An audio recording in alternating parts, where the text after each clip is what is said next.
All right, welcome to the new JFK show, number 189. We've got the Next Generation Researchers. We're in good hands with these folks here. And if you're wondering what's going to happen, because we're not getting any younger, let's face it, we're going to have to rely on the younger generation of researchers. So we have Lance in-house. So go ahead and finish introducing them there, Dr. Fetzer. Well, Lance and I and Larry, too, have had interaction before with several presentations in the past. So I'm simply delighted he's here today to give us his research on the deep state and the JFK assassination. Lance. All right. Hello, everyone watching out there. I'm Lance, as you may have heard from the other two guys. And I'd like to present the founding fathers of the American deep state and the JFK assassination with the generation of researchers in this new JFK show. So think about it. You have a murder that took place almost 70 years ago, yet people are still being killed now because of that murder. But why do we have that happening in the first place? Could it be because the people who killed JFK are still in power today? Well, not the same people, but we do have the same organizations, as you can see from this political cartoons here. The government you elect and the unelected deep state.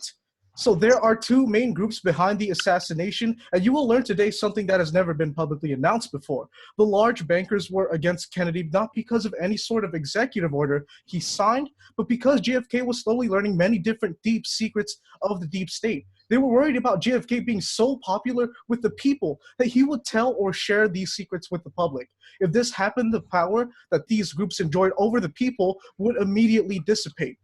The connection that has not been put together before is this. The Federal Reserve has been put together as a Ponzi scheme to bankrupt the US. Big oil has been put together as a fraud based on a limited supply of gas and oil instead of an unlimited one. So these two frauds have created all of these things: the military-industrial complex, an endless war, organized crime, climate change, global warming. All of these are based on nothing more than the control of people and making them more money. So ever wondered about these things? Why opposites are working with each other? ISIS in the US, organized crime in the FBI, CIA and drug dealers, contract killers and the CIA, all of these and cover-ups, all of them are working with each other. Never mind the differences in those groups, because I would like to say that they are all tools of the deep state. They were all created to control people and could not exist without their counterpart.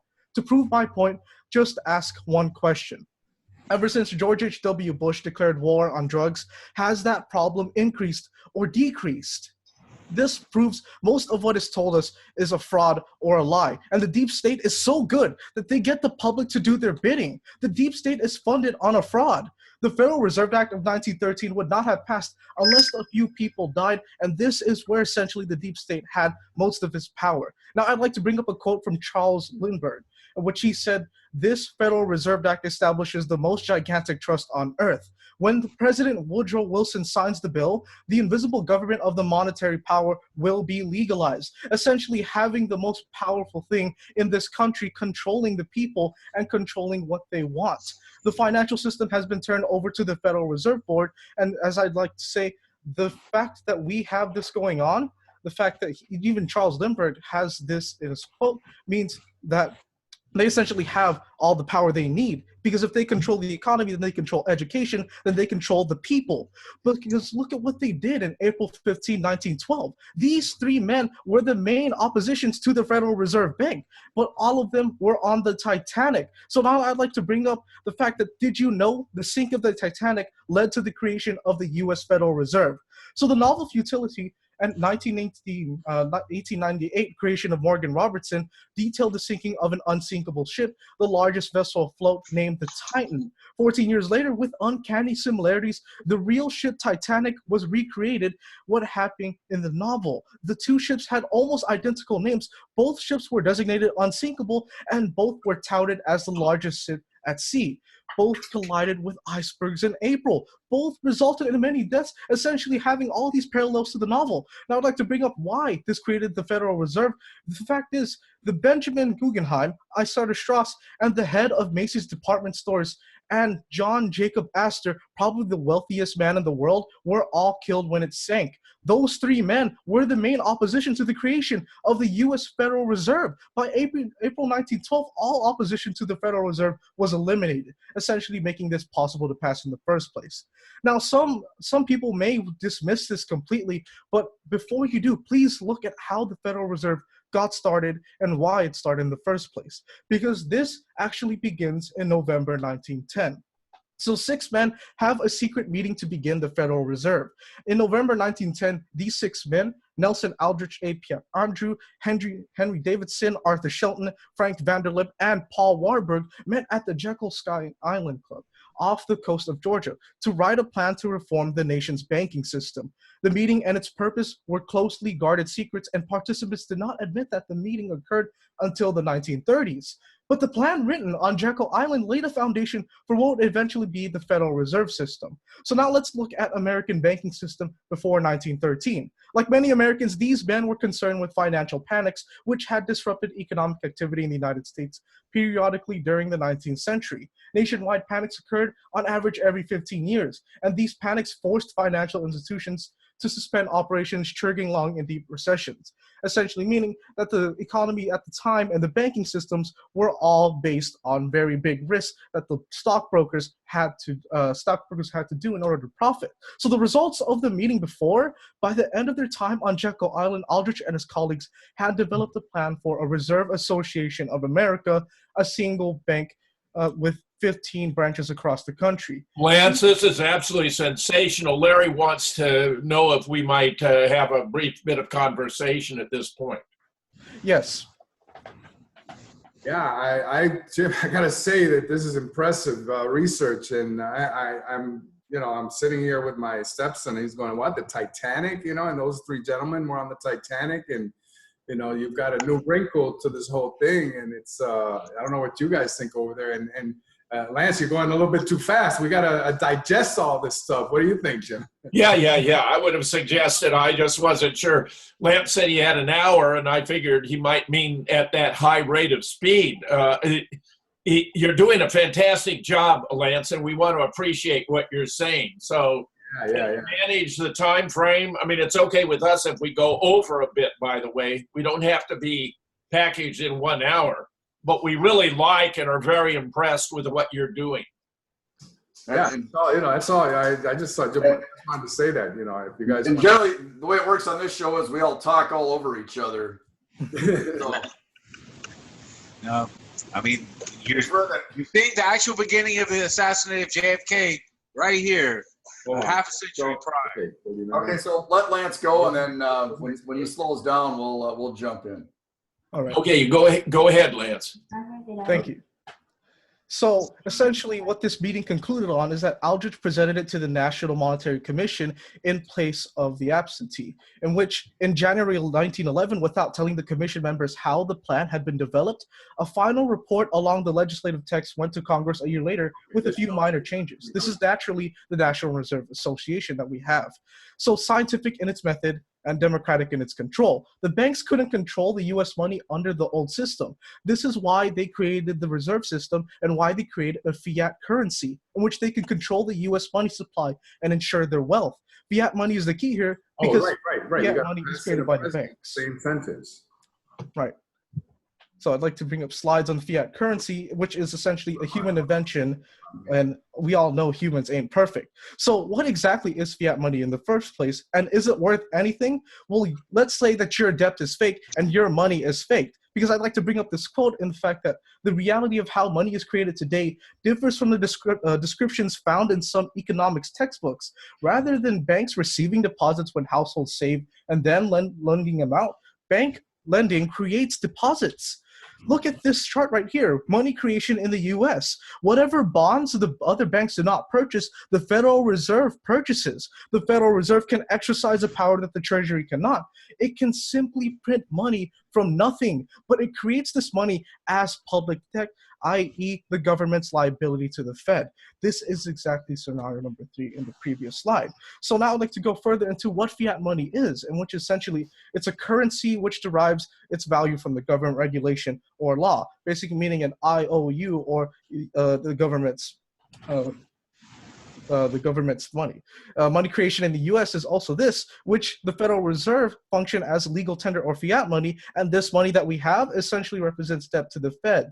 So US coins, however, are produced by the US Treasury, and they do not represent debt to private banks at all. So I'd like to bring up this very stark differences between the dollar before and the dollar today. This is money on the top. However, the dollar we have today is debt. What's in your wallet? Even more differences. And here we can see that the origins of the Federal Reserve is economic stability concerns. The gold standard as an alternative to a central bank was essentially this. The value of the currency is fixed in its terms of a quantity of gold, and it sets the money supply and price level generally with limited central bank intervention. This is why they could not use the type of money they had today before they created the Federal Reserve. Now I'd like to bring up this very interesting chart in which it's the purchasing power of the US dollar from 1913 to 2013. Now, in 1913, the Federal Reserve is created, which already immediately, you can see in a 10-year time span, halves the dollar's value in half. As you can see, it's steadily rising until about 1933, where FDR's executive order makes it illegal to hold gold coin, bullion, or certificates. Then it drops to 1944, where Bretton Woods establishes the US dollar as the world reserve currency. And finally, onto 1971, Nixon closes the gold window, which is the end of Bretton Woods and beginning of the modern-day fiat currency. Before 1913, we had little or no national debt. Let's look at the chart representing the total US debt percent of gross domestic product. As you can see, it's very much rising, and it is still rising today. Because in 1964, the minimum wage was only 5 silver quarters, and in 2016, that's the equivalent of $15.55. We don't need to raise the minimum wage. We need to fix the money. But what is fiat money again? I'd like to emphasize that it is legalized government money. But now I'd like to bring the disease of fiat money, which is inflation. So what do other people say about the Federal Reserve? Well, Woodrow Wilson said this: a great industrial nation is controlled by its system of credit. Our system of credit is privately concentrated, which means that the growth of the nation and all of our activities are in the hands of a few men, i.e. the deep state that controls everything with the Federal Reserve and the fiat currency. Another quote from Thomas Jefferson is this: that I believe that banking institutions are more dangerous to our liberties than standing armies. If the American people ever allow private banks to control the issue of their currency, first by inflation, then by deflation, the banks and corporations that will grow up around the banks will deprive the people of all property until their children wake up homeless and on the continent their fathers conquered. So this is a very early quote, even warning that banks would be dangerous as they are now today. And finally, a quote from Ludwig von Mises, in which he says that the gold standard did not collapse. Governments abolished it in order to pave the way for inflation. These people have very specific quotes that can be said about the banking system we have today, and that can be hinted of why the deep state wanted that fiat currency in the first place. Because war, who is it good for? It isn't good for anybody except for the deep state who funds the military-industrial complex.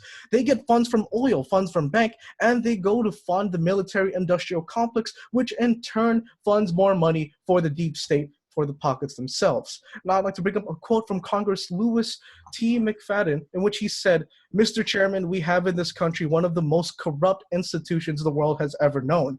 I refer to the Federal Reserve Board and the Federal Reserve Banks.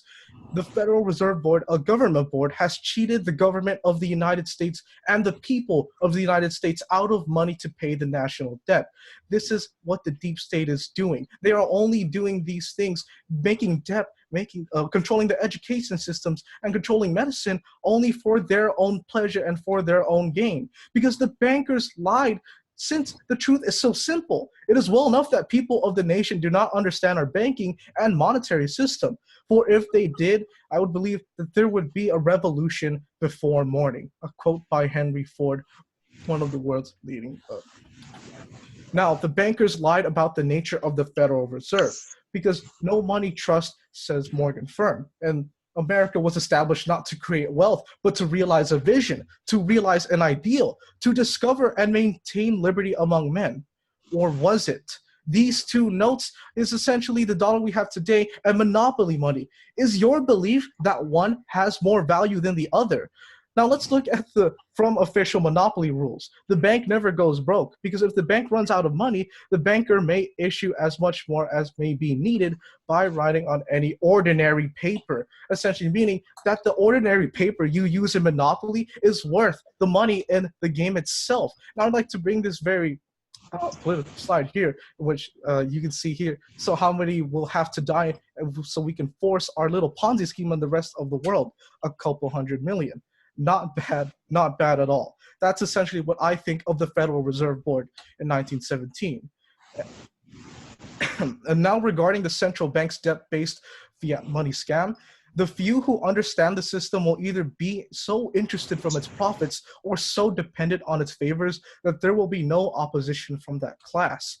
So they killed to establish the Federal Reserve Bank, and they lied to keep it going. Why wouldn't they kill it to keep it safe? Now the deep state takes back what they believe belongs to them. Because ever wonder why large oil companies are not worried about running out of oil? Well, the answer is easy, because they know better. They are not running out and will never run out. So this is essentially how the deep state got its first deep pockets in the first place, with the Standard Oil Company, which is essentially a monopoly, and it's also based on a fraud as well. Because we are taught this kind of science in schools today, and still if you search up how oil is made, you are still looking up into how this diagram fits that description. Because how oil is actually made is not from dinosaurs at all. It's made from the magma layer, which is oil migrating into those oil reserves that we mine up ourselves. The deep state wanted us to believe we were running out of oil, but we are not running out of oil at all. This very early quote said that between 1965 and 1970, the oil will peak and decline steadily thereafter. But how do you run out of a naturally occurring substance in the first place? How will top oil producers perform in 2017? And remember, according to peak oil, we would be out of oil by now, not leading the world in production. Wake up, America. The origins of oil. Instead of less oil, we have more. We're not running out at all, because look at this weekly U.S. crude oil production. It skyrockets into today's time. Instead of producing less oil, we have produced more oil than ever before. And again, another chart and saying that oil is naturally occurring and we don't have to import it at all, because this oil production proves that. If we were running out of oil, why would be gathering more than before?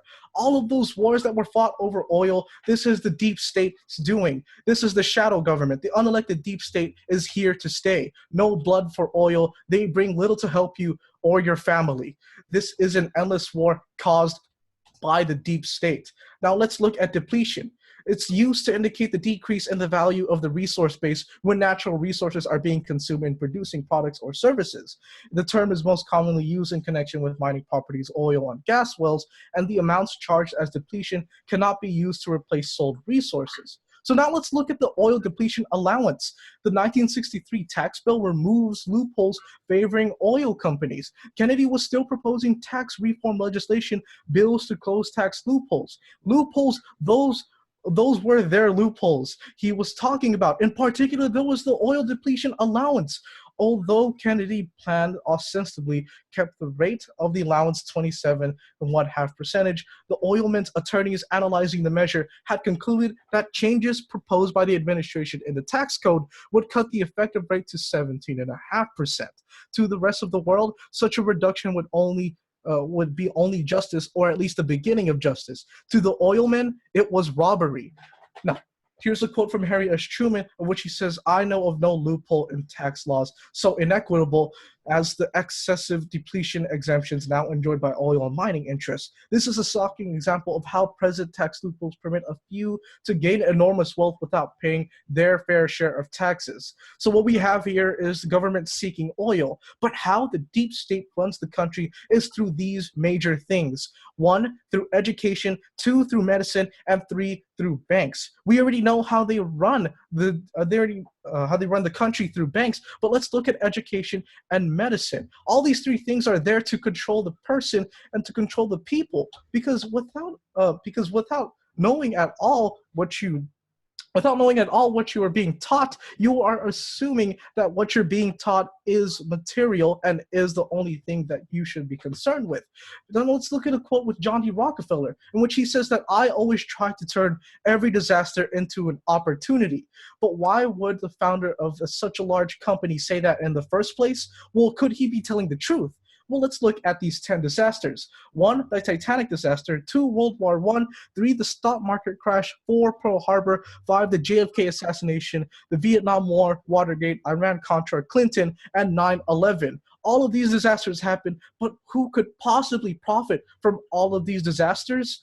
Well, that's simple. The deep state had made those disasters happen and did profit off of them. Now let's look at an FDR letter to the King of Saudi Arabia in order to further corroborate most of these disasters. So, great and good friend, I received the communication with your majesty sent me under the date of March 10th, 1945, in which you refer to the question of Palestine and to the continuing interest of the Arabs in current developments affecting that country. I am gratified that your majesty took this occasion to bring your views on this question to my attention, and I have given the most careful attention to the statements which you make in your letter. I am also mindful the memorable conversation of which we had not so long ago, and it gives me pleasure to renew your majesty the assurances which you have previously received regarding the attitude of my government.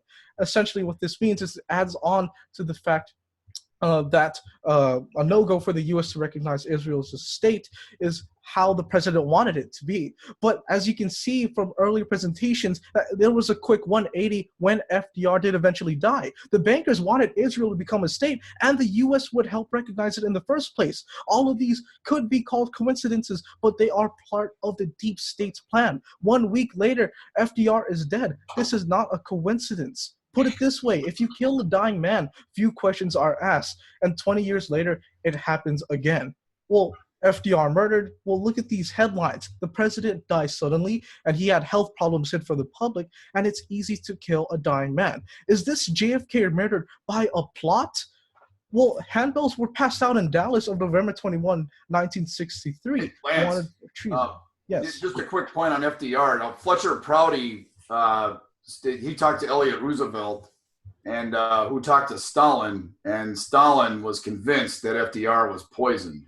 Absolutely. And from the previous presentations, we do have those connections of him being poisoned and him being very sick. And eventually that is how they could have done it. And I presented in my previous presentation at the Yalta conference is when he was poisoned. That's when he started to become sick.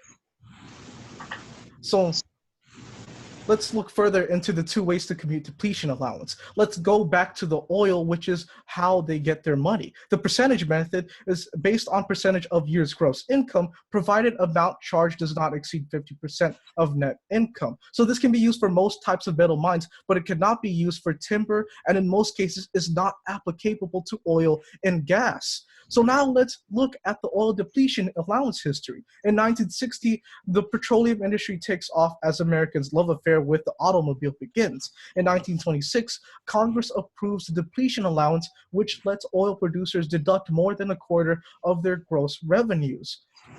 In 1937, Treasury Secretary Henry McGarthow calls the depletion allowance perhaps the most glaring loophole in the tax code. President Franklin D. Roosevelt urges Congress to close it, and other tax evasion methods so widespread and so amazing, both in their boldness and their ingenuity, that further action without delay seems imperative. And in 1947, natural gas drillers in Kansas first experiment with hydraulic farming or fracking, but the technology won't be widely used until the federal government backs its development in the 70s. And in 1950, President Harry S. Truman unsuccessfully prods Congress to end the depletion allowance. And going further into this, in 1957, they asked about the depletion allowance, in which President Dwight Eisenhower replies, I am not prepared to say it is evil, because while we do find, I assume that a number of rich men take advantage of it unfairly. There must be certainly an incentive in this country if we're going to continue the exploration for gas and oil that is so important to our economy. And in 1960, President candidates John F. Kennedy and Richard Nixon debate the depletion allowance. Kennedy says he's willing to review and close the loophole once and for all. And in 1969, Congress cuts the depletion allowance deduction from 27.5 to 23% over the objections of the president of Gulf Oil, who calls it a cornerstone, a major part of the foundation on which industry has built its house. President Nixon says the tax break is in the national interest because East oil supplies could be cut off in the event of a world conflict. And now, nearing our time in 1974 with the OPEC oil embargo and energy crisis at full tilt, Nixon vows to do everything in his power to prevent the big oil companies and other major energy producers from making an unconscionable profit out of this crisis. And in 1975, Ford almost vetoes, but then signs a tax bill, then repeals the depletion allowance for a large company. In 1975 to 77, the Department of Energy oversees the first successful applications of large-scale fracking to extract oil and gas. And finally, in 77, President Jimmy Carter praises Senator Russell Long of oil-rich Louisiana for voting to do away with the oil depletion allowance, which was a very courageous thing to do. So as oil prices rise, oil depletion allowance is not needed to make windfall profits anymore. Now, as we conclude on that, let's look into this first part of how the deep state controls the people. Education. So why Rockefeller got involved with education is a very important thing to note when looking into the deep state. Because in the early 20th century, J.D. Rockefeller Education Foundation got involved in giving large grants in which they spent millions of dollars of money, which was used to radically bend the traditionalist education system toward a new system that favored standardizing testing over critical thinking towards scientific management in schools. This was part of a calculated plan to make the schooling system benefit corporate America at the expense of the American school child. What was this for? Now let's look at a direct quote from the man himself. "I don't want a nation of thinkers. I want a nation of workers." It was found out in a congressional investigation that the only way to maintain control of the U.S. population was to obtain control of education in the United States. They realized this was a prodigious task, so the Carnegie Foundation approached the Rockefeller Foundation with the suggestion that they go in tandem and that the portion of education which could be considered as domestically oriented be taken over by the Rockefeller Foundation, and that portion which was oriented to the international matters be taken over by the Carnegie Endowment. Essentially, we have the two major players in the deep state and in the economy having these education systems set up for future generations. Now, the GEB influences the school agenda too, because this was established in 1903 by John D. Rockefeller, and its broad charter was to sponsor and support aid to education in the United States without distinction of race, sex, or creed. The influential figure in the creation and scope of the General Education Board was Frederick T. Gates, longtime philanthropic advisor to John D. Rockefeller. So, foremost amongst its early initiatives was to promote the establishment of public high schools in southern states. It did so by means of direct grants and also by assembling teams of experts in planning and development so as to create within these states public and legislative support for extending public schooling to include high school as a part of a permanent system funded by regular taxation. So the new schools, again, were not for critical thinking. The General Education Board was not interested in encouraging critical thinking. Rather, its focus was on organizing children and creating reliable, predictable, and obedient citizens. As award-winning former teacher John Gatto puts it, school was looked upon from the first part of the 20th century as a branch of industry and a tool of governance. The Rockefellers, along with the other financial elite and their philanthropic organization, have been able to mold society by funding and pushing compulsory state schooling for the masses. And furthermore, in our dream, we have limitless resources, and the people yield themselves with the perfect docility to our molding hand, essentially corroborating that statement of the Rockefeller Foundation. And even a quote from himself, John D. Rockefeller, "Good leadership consists of showing average people how to do the work of superior people." He himself knows that he's doing this. Now, concluding on education, I would like to bring in the last factor into how the deep state controls the American people: medicine. So turning black gold into medicine, petroleum drugs. Let's go back in time in the late 1800s where John D. Rockefeller, a man quoted to have said competition is sin, is the head of the Rockefeller family and has just become very rich through extracting oil from the ground. Now he's looking for ways to capitalize even further with his oil, and he comes across the idea of using coal tar, a petroleum derivative, to make substances that affect the human mind, body, and nervous system. These are called drugs, and they are excellent at masking or stopping symptoms, but overall do not cure the underlying cause of disease. And even he says himself, I have ways of making money that you know nothing of. So he's buying out the IG Farben, in which he uses his oil money to do so. This was the very same cartel that would later assist Hitler to implement his eugenics-based vision of a new world order founded on racial supremacy. Now, this may seem out of reach, but it's very peculiar that he bought this out, which funded Hitler by manufacturing chemicals and poisons for war. With the control of drug manufacturing under his wings, Rockefeller then embarked on a decidedly wicked plan, wicked from the point of view of a free and healthy humanity, but brilliant from a business perspective, which we have the major connections here. So destroying competition just like oil. Rockefeller saw that there were many types of doctors and healing modalities in existence at that time, from chiropractic to naturopathy to homeopathy to holistic medicine to herbal medicine and more. He wanted to eliminate the competitors of Western medicine, which the only modality which would propose drugs and radiation as treatment, thus enriching Rockefeller, who owned the means to produce these treatments. So he hired a man called Abraham Flexner to submit a report to Congress in 1910. This report concluded that there were too many doctors and medical schools in America, and that all the natural healing modalities which had existed for hundreds or thousands of years were unscientific quackery. It called for the standardization of medical education, whereby only the allopathic case-based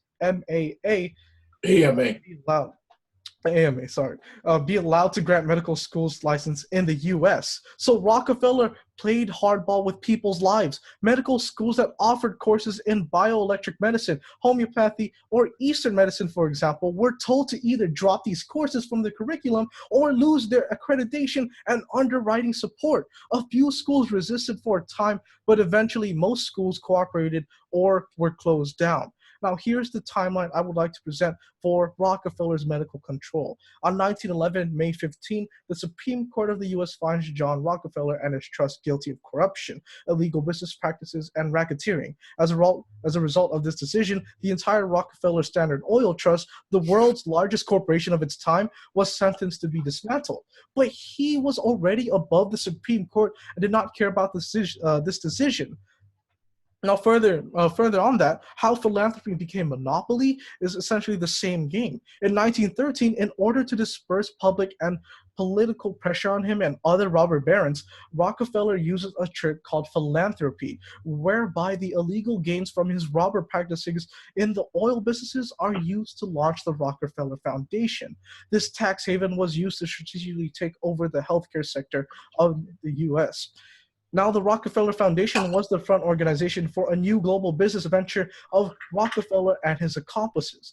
This new venture was called the Pharmaceutical Investment Business. Donations from the Rockefeller Foundation went only to medical schools and hospitals. These institutions had become missionaries of a new breed of companies, the manufacturers of patented synthetic drugs. Rockefeller medicine men and more political cartoons on how he has made the medicine today. Now, the pharmaceutical industry does not create cures, they create customers, because they never create cures. They just keep having you on this type of medicine. And Paul A. Phillips, Big Pharma Profits Over People 8 Examples, and the truth about the drug companies, how they deceive us and what to do about it. All of these things tie in with how the deep state is run, with how they control the US people. Because this is, again, like oil game.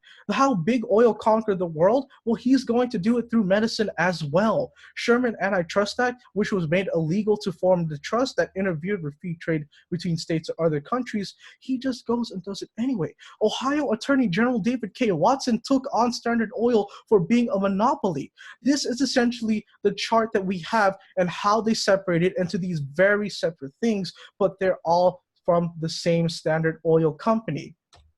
However, what if the splits never really took place? Well, I'd like to bring a quote from Ida Tarbell, in which she says, Rockefeller and his associates do not build the Standard Oil Company in the boardrooms of Wall Street banks. They fought their way to control by rebate and drawback, bribe and blackmail, espionage, and price cutting by ruthless efficiency of organization. Tarbell portrayed John D. Rockefeller as bad-tempered, stingy, money-grabbing, and viciously effective at monopolizing the oil trade and destroying small businesses, as you can see from here in McClure's magazine. The history of the Standard Oil Company is featured in this magazine, of which they even say that the Supreme Court orders dissolution of Standard Oil Company, declaring it monopoly and restraint of trade. But they already declared a monopoly since but he keeps on doing his thing anyway in the deep state. Standard Oil and illegal trust and must be dissolved. Again, he ignores the court order. Standard Oil was established by this deep state person, and he approached mergers differently. They joined with competing companies in trust agreements. Participant in a trust turned their stock over to a group of trustees, people who ran the separate companies, one large corporation. Now, what strategies enabled big businesses to eliminate competition? Well, they formed partnerships to create monopolies. They merged small companies into large corporations, and they aimed for total control of an industry so that they could fix prices and wages to their advantage. Another direct quote from John D. Rockefeller: next to doing the right thing, the most important thing is to let people know you are doing the right thing. Well, let's see. He did exactly that. He told the public this: one, that oil was a fossil fuel when he owned 90% of the oil, and two, this made the product scarce and increased his profit. Again, he told the public that one, natural medicine was bad and you should use modern medicine, and two, modern medicine was guided by his oil, his financial wealth, and he made money off of both. These things are important because he told us that we should all go to public education. Two, that he told us that we should all take classes. And three, he told us that we should have standardized tests, teach to the middle, and make everyone smart enough to become good workers and not question society. And again, a quote by Charles Lindbergh: under the Federal Reserve Act, panics are scientifically created. The present panic is the first scientifically created one, worked out as we figure a mathematical question. And bringing up his previous quotes again, this act establishes the most gigantic trust on earth. But furthermore, the new law will create inflation whenever the trusts want inflation. Essentially, the trust can get another period of inflation, and they figure they can unload the stocks on the people at high prices during the excitement, but then they can make the prices go back down. The people may not know immediately, but the day of reckoning is only a few years removed. No matter how paranoid or conspiracy-minded you are, what the government is doing is worse than you imagine. And a final quote from Woodrow Wilson: I am most unhappy man. I have unwittingly ruined my country. A great industrial nation is now controlled by its system of credit. We are no longer a government by free opinion, no longer a government by conviction and the vote of the majority, but a government by the opinion and juris of a small group of dominant men. 1913 is the worst year ever, because that's essentially when they got legalized way to have their power over the people. And the U.S. Supreme Court that decided that big case. Well, now let's look at how you have all these things happening. One, endless wars. Two, gasoline shortages when it is unlimited. Three, education when there is none to be had. And finally, four, medicine that causes you to become addicted and not cured. All of this was carefully planned and heavily orchestrated by the deep state. Now apply this to the Kennedy assassination. Was big oil involved? Well, let's look at that. In Pravda 2007, a direct quote: many experts in America believe that the conspiracy in Dallas was organized by a group of billionaires from Texas with Harold Hunt at head. The man was considered the world's richest man of that time. The Texas businessman took an active part in the political life of America, and he nominated Texas Senator Lyndon Johnson for presidential election in 1960. The first attempt to promote Johnson was a failure, but Hunt finished the game in Dallas, as a result of which Kennedy was killed and his candidate came to the White House. So who is H.L. Hunt? Well, let's look at his quotes. Money is just a way of keeping score. And he said that I didn't go to high school and I didn't go to grade school either because education, I think, is refinement and it is probably a liability. And more on that, decide what you want, decide what you are willing to exchange, and establish your priorities and go to work. And that there are only 3 requirements for success. First, decide exactly what it is you want in life. Second, determine the price that you are going to have to pay and the things you want. And third, that this is the most important resolve to pay that price. Welcome, Mr. Kennedy, to Dallas. This is how they got Mr. Kennedy killed. This is how the deep state orchestrated so Lyndon would be the one in this place. And now let's put the pieces together. An oil man drills a well that costs $100,000. He finds a reservoir containing $10 million worth of oil. The well produces $1 million worth of oil per year for 10 years. And in the very first year, thanks to the depletion allowance, the oil man could deduct 27.5% or $275,000 of that $1 million in income from his taxable income. Thus, in just 1 year, he deducted nearly 3 times his initial investment, but the depletion allowance continues to pay off. For each of the next 9 years, he gets to continue taking the $275,000 depletion deduction. By the end of the 10th year, the oil man has $2.75 million from his taxable income. Such a system that was clearly unfair and only benefited a small group of businessmen in Texas.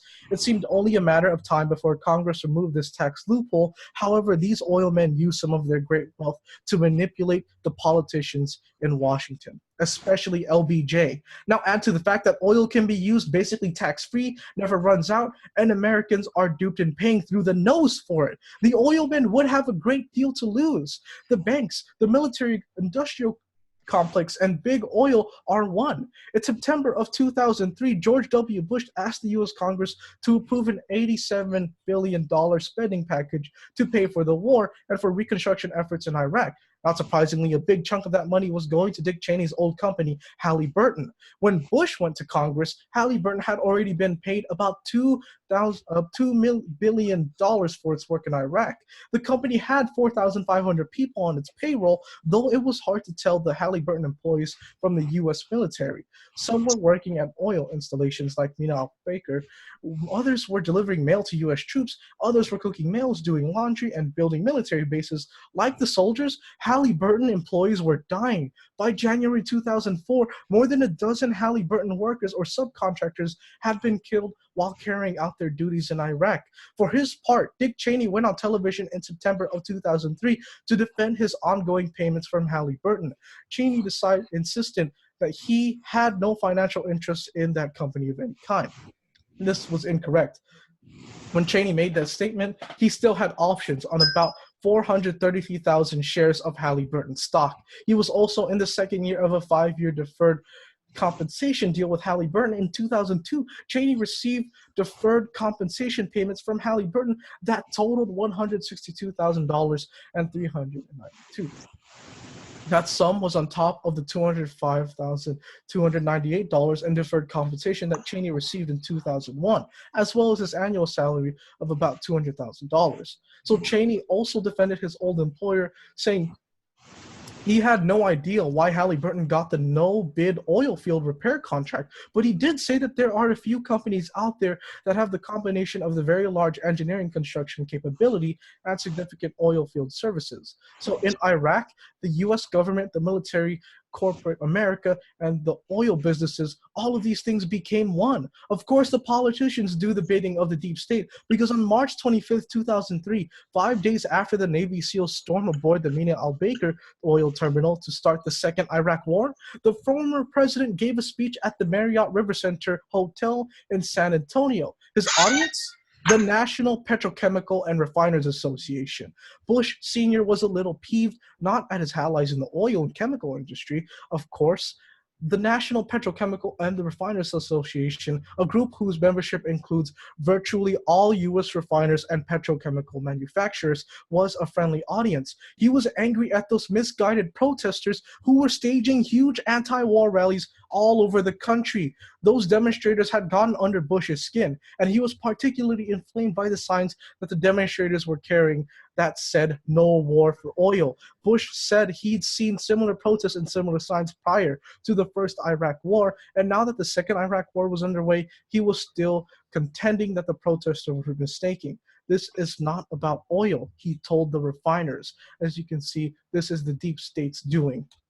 If you want to know who killed Kennedy, ask who has the power to reroute the presidential motorcade and ignore standard operating procedures and cover it up. Why was Kennedy shot? Who benefited? And who has the power to cover it up? Also on 9/11, who had the power to turn off the air defenses? The deep state had all of this power. Even himself, he said that I will splinter the CIA into 1,000 pieces and scatter it into the winds. And very peculiar here, the government planned execution of the JFK Kennedy, but who is next? The plot to scapegoat Russia, all of these things the deep state has controlled. And now I'd like to bring these three quotes from very different perspectives. The reason that the American army does so well in wartime is that the war is chaos, and the American army practices chaos on a daily basis. And from a Soviet document, one of the serious problems in planning against American doctrine is that the Americans do not read their manuals, nor do they feel any obligations to follow their doctrine. And finally, an anonymous quote, if we don't know what we are doing, the enemy certainly can't anticipate our future actions. John F. Kennedy and Muammar Gaddafi were both killed by the deep state. As you can see, all of these conspiracies add up. The deep throat Bush, the coup d'etat in slow motion, all of these things, how JFK was killed. The deep state has done all of this. And another final quote from Woodrow Wilson himself, some of the biggest men in the United States in the field of commerce and manufacture are afraid of somebody, are afraid of something. They know that there is a power somewhere so organized, so subtle, so watchful, so interlocked, so complete, so pervasive, that they had better not speak above their breath when they speak in condemnation of it. So we have the deep state covering all the JFK files and covering all conspiracies ever since they got the power back in 1913 of the Federal Reserve. Eisenhower's farewell sees threat to liberties and vast defense machine. And a final quote from John F. Kennedy, my fellow Americans, ask not what your country can do for you, ask what you can do for your country.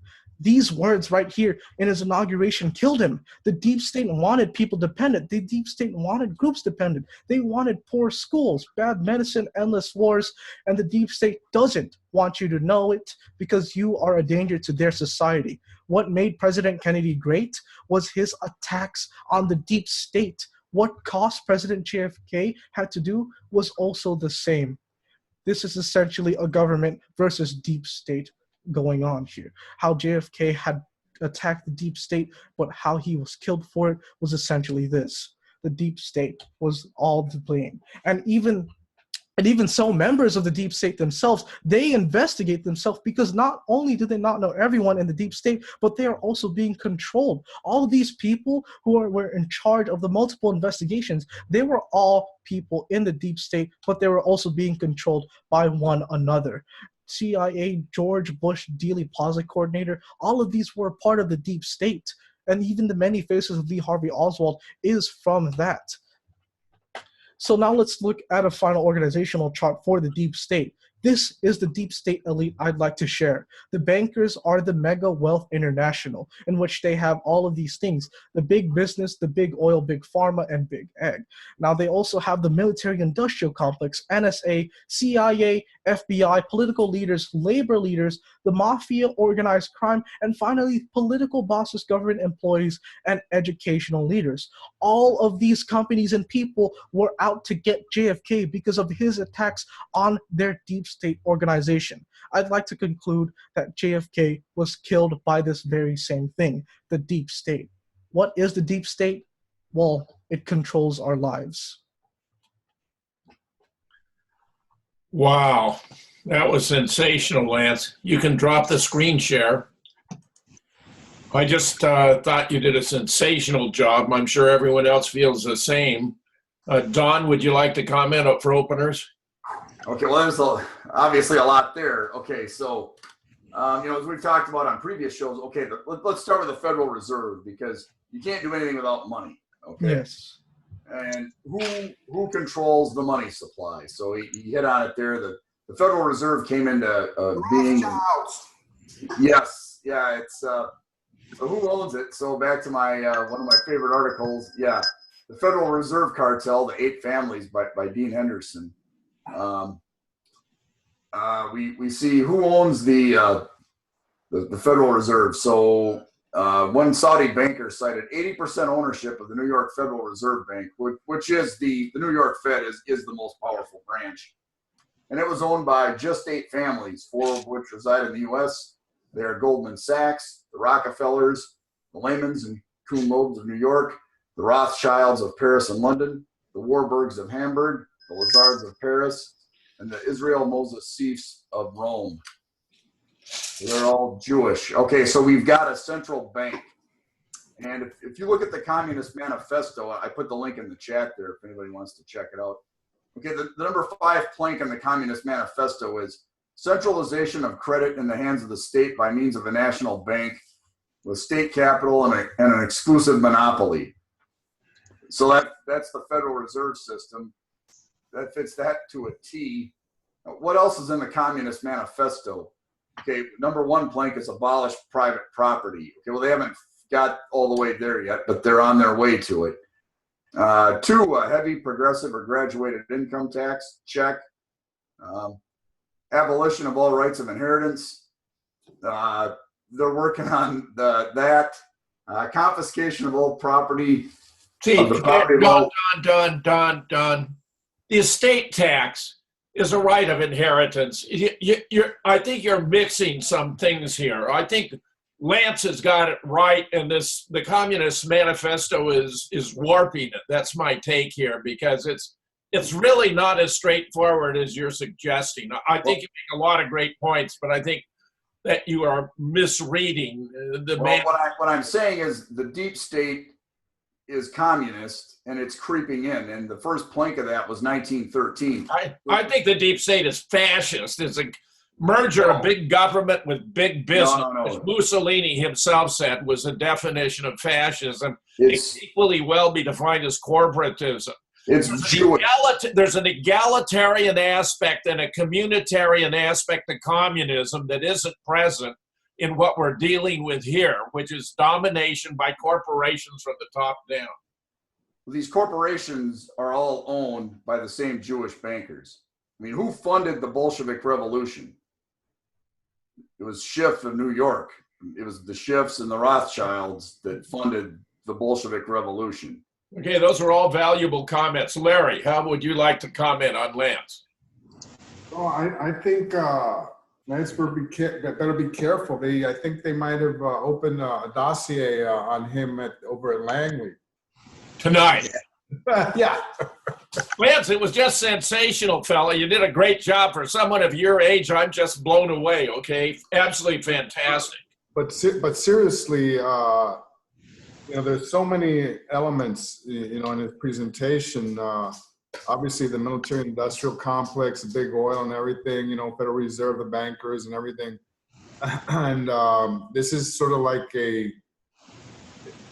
so many forces against JFK. And but still, I'd like to go back to, I mentioned this in my book, that the concept that JFK wanted peace, above anything else. And his American University speech, June of 1963, is pivotal because that brings all of these entities together, Jim. So that's just I think that's the glue that holds all these entities together. The National Security Act of 46. Yeah, well, when he said peace, in that commencement speech, at the American University, and he mentioned peace at least 50 times. Yeah. So there's absolutely no probability. Peace being the antithesis of war. Of course. Gary, what would you like to add? I'd like to say that I think we're in good hands with Lance and his crew. He's got several researchers that work with him. Would you like to introduce any of the other ones that work with you, Lance? Wasn't there a girl that worked with you the last time? I forgot her name. Her name was Madison, and unfortunately, they can't be here today. Yeah. Yeah. All So you right. have a big group working with you, and you're trying to Well, spread it out. All right. Be careful. Don't put it on YouTube because you'll be gone in a flash. No doubt about it. So that's really all I wanted to add about it. what was our timing like, Gary? I have no idea. I see it. We got about that much left. I say I 5. mean, 10. he covered this in less than an hour. Yeah, Lance was He tearing was it talking up. fast, yeah. Now, Lance, I'll just say stylistically, I mean, I have the same tendency, but you were talking a mile a minute. Right. Very difficult to follow when you talk so fast. You had so much material to deliver. Now, I think if you'd stretched it to about an hour by slowing down your rate of delivery, that would have been an improvement. I mean, look, you got masterful content. You've done a brilliant job of analysis. Your overall thesis hangs together very, very well. It's appropriately corroborated and supported by your evidence. But your delivery was too fast, too intense. It's not surprising under these circumstances when you're coming in to this particular group to give this presentation. It is a first opportunity to do that. So this is advice for the future. How many slides did you have, Lance? How many slides? I had about 193 slides. Yeah, well, I'll do a full show with like 15, you know. Yeah. So I think we covered like 5 shows in one. That's There was some absolutely wonderful slides there too, Lance. You had some really terrific last slides. month in Washington, I had, I think it was 88 or something like that, and I was going just as fast, you know.